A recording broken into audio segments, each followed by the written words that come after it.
era nga niba nasoma budget biti nti muba figures nchi muwa percentage human capital development ejatwa 6.4 trillion post transport and infrastructure post governance and security ngo olingirira omuntu yakoba ebyo tiri bitegeera nenda munkobere kirala amafuta geyongeire kutigeyongeire ku omuntu gweyongeire tigweyongeire ayembere eriwe sawa eno etuuka nti butini woli eyo najja kuiduka nagula akanza ali bedako baka bibiri baka bisatu nti akabuyita akali nga akebibiri sawa eno tikakaliyo eyali owe bitano wa 10 akali ako 10 ebibiri kankumi ibiri nti n'ebintu ebyali nga tosobola kulowooza nti birinina byona byanina nine yankubira twedinga najire n'ogula ekyangu ekinaaba kyali nga kya bitano bakinguzize 3,000 ati nayombera kuiduka ndoza. That's the level how you can interpret the economy of Uganda. Tuve ku figures dinene ne dinene diliyeno lingirira ekintu kyojo ogulaawo Kunda. I think we don't have a difference. The 2 years we spent in COVID nti twali mu lockdown just nga waliwo restrictions edotambula. Can't this one be a financial lockdown also? Embele lyoti elikwirayo. The transport yali yadabolinga. Yesterday was moving by public and DJ Dinda. It was 10,000, 15 something. Relaxation wedali wabeera yoku 7. When abere ndikwireno, it was 12. It means that embele lingeri itu izayo wale. Obero the other issue jo kubanti. Abana Uganda cause balina ku the desk inti nemere. That unit of life netandikibwako. Bakali comfortable. Chikaliwo saweni. Chikaliwo, but the problem is it's getting tighter. It's getting tighter because we had 2 years of COVID.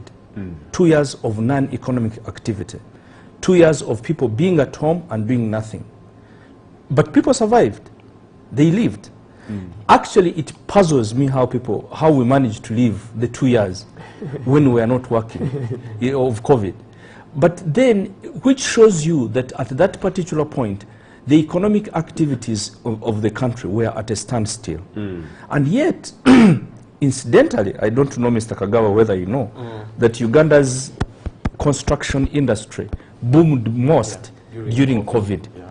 But of course, those activities were given a leeway to operate. No, they are not. It is not coincidental that who was getting the money and who was constructing. That's what we need to be able to interrogate. The person who was constructing, the boss. Who was getting the money and where is the person getting the money? We are under lockdown. There was no business that was operating. But there are those structures that lockdown found them when they were just in process. No. Okay, what Mr. Dismas is saying, the construction sector was one of the growing subsectors in the economy. Manufacturing sector. Much as the economy was locked down, economic activities of day-to-day were at a standstill. Construction continued. You know, someone would wonder why are people getting money to buy bricks and what. So when you look at actually sectors that were actively not affected, probably construction was there, or it was among those ones. Which doesn't like simple coins to do. Probably, you know. So, Kati, you see, Mr. Sam, economy no, it excludes the real heroes in Uganda. You see, Olanero, Mr. Nkunda alikogera kumuntu atawulira bank account tajidi, tategera taxes, tategera cheneta VAT. Chayenda amadi chayenda omuntu chayenda nga kiri mu sente endi kaikamu. Iwe nubona mwino nolambi GDP growth rate eriko 6.6%. Ayenga GDP tali kibona munsawo. Yes. Tichi translating a sense koyo muna Uganda. Okay. Kunda over your national maladies, then I come to him. No, he has given it a better understanding. So as ngandira yon punda nationals okuva yoli nti kyebuuzo kyange kyembuuza the first time nti solution y'omuna Uganda eri etya right now. No, what can we do? Because you were like surprised twabaawo tutya mu 2 years twabaawo abafendweire n'obwavu even the post ebizibu ebyedda ne covid byatwala ku abandi ayi twasigala nga tukaliwo bwe twatandika okola twalowooza nti life will resume but obulwaire bwaluma embeera neryo terituluma ino okusinga ku covid. It is. The current situation is worse than the time that we are in COVID because look, the translation, we did explain it, the translation of the economic impoverishment that we are having on people in Uganda, it is translating to many things. Taxation has not reduced. The levels of government expenditure has not reduced. They have remained on the same. You get ministers drive 4 gasoline vehicles. They don't understand the basics. What Mr. Kagaba is explaining to you. What a person, someone from a village in Kisoro. I come from Kisoro. Someone who doesn't understand whether there is an increase in GDP, whether there is a war in Ukraine, but the government minister or the individuals that are running this economy, they don't have to tighten their belts like the rest of the people. I'm telling you that maybe I should reduce on my driving so that I can't sustain it because it's too much. So why can't they, the people who don't understand our economic situation, reduce on their expenditures so that they tell us, or do like what Rwanda and Kenya did, they be able to say we can reduce, we can, what is the word? There's a word which they reduce. For example, the Kenyan government decided subsidizing. You subsidize. To subsidize and you say, you know what, let's at least reduce the tax on a liter of fuel from 1,450 to at least 900 so that the pricing of the fuel can reduce on how the potatoes are going to come from Uganda to Kampala or Bumonde from Kabale to Kampala so that people can have food. It is ironical that in COVID we lived, but after COVID we are failing to live. You want to tell us or paint for us a picture that among the threats of the economy, among those threats that we are seeing to the economy, civil servants among them? Of course. Do you know the amount of expenditure that we have on the civil service in Uganda? Have you seen the vehicles? One person is driving, there's an escort car, there is a lead car, there is the vehicle of the person, and all of them, they are guzzlers. They are guzzlers. At least the amount of fuel that they take is now 90 liters times 5,000, that's about 450 or 600. A drive.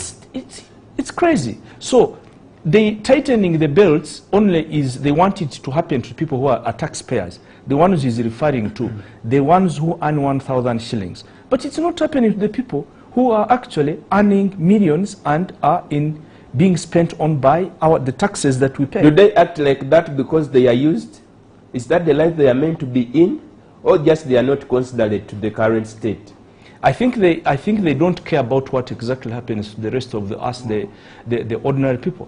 I think they think about themselves, and that's basically it. Kagaba, Parliament yasomye embalirira yabutabalikana na musanvu. Budget yefe jawe increasinga. Once twali ku 20 something, twingira 25, 27. nga 25 twali nga tusobola odesolo tukeza ffe nkawani. We twingira 30, twingira 40, tujja kwingira 50. Sente edo, according to report ya IGG, buli mwaka 20 trillions dijja mu corruption. Half of our budget, almost half, because the other year twalina 43. 43? trillions. Tulina 47. Do you still have to carry any value in these budgets? Because it is one thing, chaining and akubanti, ni system eyokola budget, the process eyokola budget, okugisoma, and saying that we are implementing, it also takes money. Do we still have value? Neyanziza ino Sam n'abali kutubona nga tukali kwida ku budget kati nino kamalirize ku nsonga y'omwana omubuuzize ekibuzo what is the solution eri abana Uganda bali kwetaaga immediate address ku bintu ebibaluma government wetaaveeyo to give either relief in terms of subsidy because ebintu bino ebineeyongera bina backward and forward linkages bebita abantu bajalekerawo okuproducinga kuba tibakasobola cheat economic activities awandi obwavuwidde nga niwe wanaabawo recovery kijaba kizibu ino abantu bewola sente Sam tebasobola adizaayo n'abawola sente tibakasobola kubanda abantu I mean it is having a ripple effect ku buli kimu n'ekyo so kati olwaleero ministry government erina obuvunaanyizibwa kuba abantu bagitaamu trust bajiwa okuba kulembera it's not that abantu batasobola kulembera awe balonda Sam nti atukulembere you legislate on their behalf you lobby on their behalf embera yasobola okuba ntietambula ekyo kyenenzo kutangaza but lwaki nkutwerere nakyene ndotolere nkikubuukize ku nsonga eyo Minister wa Finance yona Matiya Kaseija yaviire yakuba nti tibajjakendeeza misolo ne mu budget yene eri kwidda koza abana Uganda ba kintu bye bali kusaba at least musale emisolo nga bw'olikoba tusale emisolo eno tubona oba embeera enaakola ki enaakendera minisita yakoba titujakendeeza misolo ate tujagezaako eno okwalawinga mass production nti ebintu biwere anti buti Sam bw'ovaayo n'oyogera otyo nga toyinonoire bantu bajja kukwotinga bubi ebigambo bya minisita byeyayogeire tuele maani omuntu ali ekamuli eidudi bwawulira nti okimukosaamu mu ngeri omu oba endala so kati kituufu minisita kyali kwogera ni Mr. Nkunda Achidi Uganda GDP tax ratio yaife eri wansi ino around 14% mu sub-Saharan Africa ni forecast zo omusolo mutono which is true bana Uganda tituwa musolo aye ku bintu ebitambuza obulamu essentials edo omuntu basic life which is the cardinal role of government to provide social services bwodita kuina ate because bali ku taxing the same people weba taxing era yet we would broaden or widen the tax base twabona abantu ebindi websobola okutaxinga abantu obulamu otambula so kati minister alina okwinonola ne ba technocrats be kiki kyategeezaamu kituliko babatolewo omusolo bademe taxinga but ku bintu ki kiringa kati taxinga wabona mu covid nga gas oxygen wa bay abantu bali kufa omuntu yafa sente nga bendani nji and that was life going so ekyo kyetaaga baide wansi kuba omuntu gwe bali kulembera n'oyo ali eidudi n'olo ali eboyogerere mu katoogo ali kutunda enkoko wayo kyenkoko and okubezaawo famire ye abantu abandi 90% okidi bulungi Sam bali mu informal economy informal sector lwakoze lwalya abatakuze boda tajja kulya ekyo kyoto kyerabira aye wali gula sabuni wa mutwalo ate akoze omuntu amulana kitundu ate boda bamubanda ate yamwami Saamu ali mu banda yena kuba ne yagimugulira so ebintu ebyo binigiriza abantu ni economy tebaawo and remember we are a developing country rashi wabe okwogera kusha tax base reports the Uganda Revenue Authority nali ni CG the other time mwami John Rumanyika they gave us a report mu quarter neri sembayo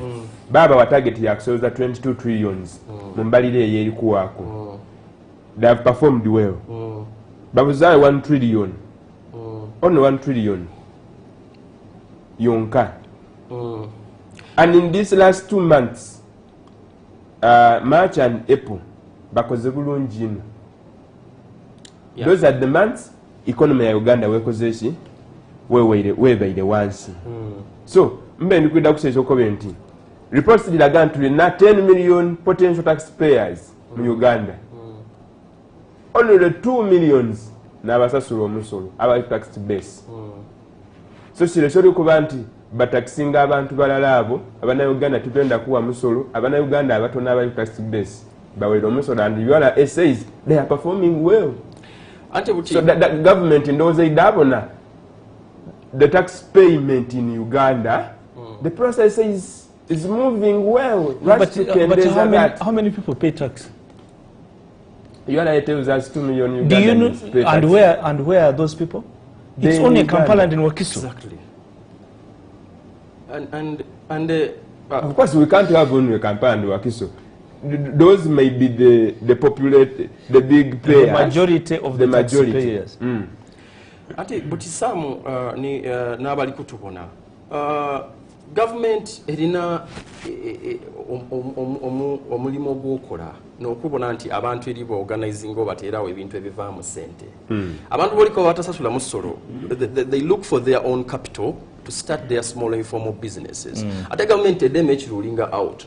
Informal economy eno ya mugaso ino kuba etoolawo pressure da government oba nti teri creatingira abantu milimo. Kyova omwana ayabona boda yatandika okwocha enkoko yademaji formalizing akuba tasobola sula musolo ate niwo amutereire wochi business yeyo.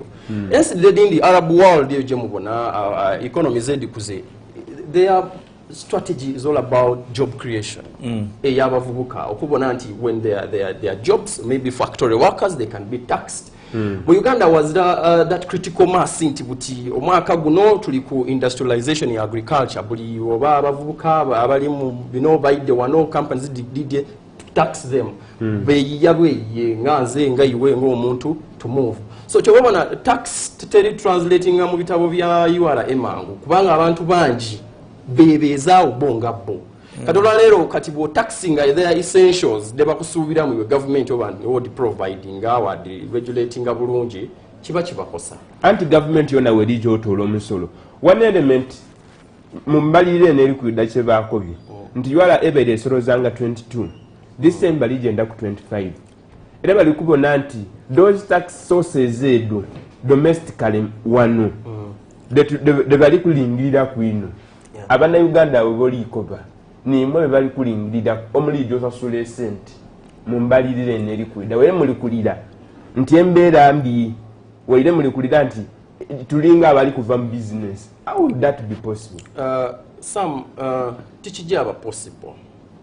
Embalirira ya 48.1 trillion 47 next month tujeta budget month bajata niko kusoma budget yeyo kuba ndoza budget proposals dawe ile mu parliament government joli koba erijo ku yakobye URA soroze 25 trillion ni omuntu weka muri ino gitegeera nechi sente mbitirivu no kamala aye samu ndikwenda okobera nti de sente dilijja kolachi ate nekindi nga tukalina kujaawo abantu betusindika mu parliament balina okuba nti bali pro people but yeah ngoka ikulowooza na how you're going to spend nga mukali kulowooza ku ngejje mu jasasanya sente bichi ebireta sente mbo ine bitu tulisoma amawulire ni mami Gunda nga ali kuida government erijja kwewola trillion oba ni debeta batya mu Lusoga obutabalika mwenda 9.7 trillion okuongera oku reducing up budget gap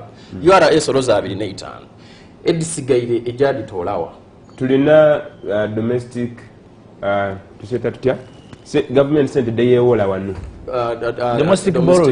domestic borrowing nti kati yona etuse okubona nti it's alarming the threshold tuli kumpijitu kujibitako you know some wetubatu bino bina ate bana abantu aba once betwidi okwogera ku lwalero tiba bitegeera bulungi.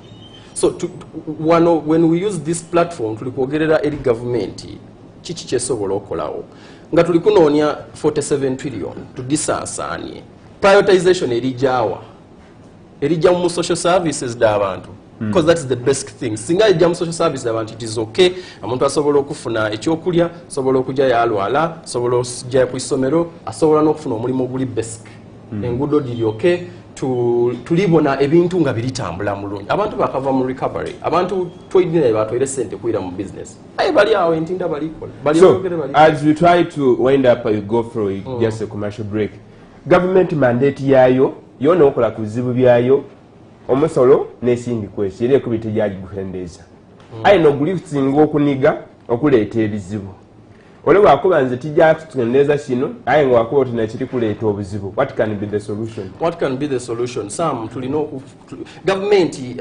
abantu tibadde nnyo kuwa musolo, but bagire nga bakendeeza public trust because of lack of public accountability. We bawulira nti eriyo esente eddaabuze biliyoni 5 nga edisobola okutandikawo ekintu oba okubayamba bawaamu amaanyi. So nze moving forward nga tulijja ki ekisobola okukolebwa, government ekola ebintu bino edda ekobera abantu strategy yayo ku myaka 5 egiri kwira mu National Development Plan 3 eno, kubanga abantu bajjasigalira mu bwavu. So one, buildings etya trust okwira mu bantu nti batuwere million twadisansaniza era embalira neno era n'ebintu bino bitambulire biti. Ekyo kirala. Ekyokubiri, government enoonye ebintu ebivaamu esente ebiwe priority abantu mwe basobola okukola. Agriculture oyo tojja mwogera bwogere nti agriculture omuvubuka tajja kumutegeera. Tapu incentives olikola oba ojja ku mechanizing bawe tractor aye nga value chain yone n'abavuka bagirimu basobola okubona nti bebesaawo. Abana Uganda bali resilient oba bwine in the last 2-3 years egibise where economy globally kuba kyali kyona aye babere bebesaawo. So public accountability kikulu ino. Okuta mu sector ebintu ebivaamu esente sectors nga ediri mu agribusiness abavuko kuba buti abantu bali emmere. Ekyo kyona kikulu ino n'okubona nti legislating ku muntu wa wansi. Okay. Yeah. Dasika isatunedulwa tuka kusaba 8 camp kansoke mbawo muzemu katono sobola okuba atenga twira musawa yaife eyokubiri tulengirire priority edo edalingibwaku Evan edikasinzo okuba atenga dilingibwaku buli mbalirira aiditerebwamu esente ningi lwagiterebwamu esente ningi dilina shedigasisa dilina shedibonekaku nti omukazi bwe bamugula ente 500 watwaya ku n'emmotoka n'ekyapa eky'eitaka waataayo mu myaka 5 wabatazzeire oba olikola magoba oba olikola losi ndikwera otavaawo.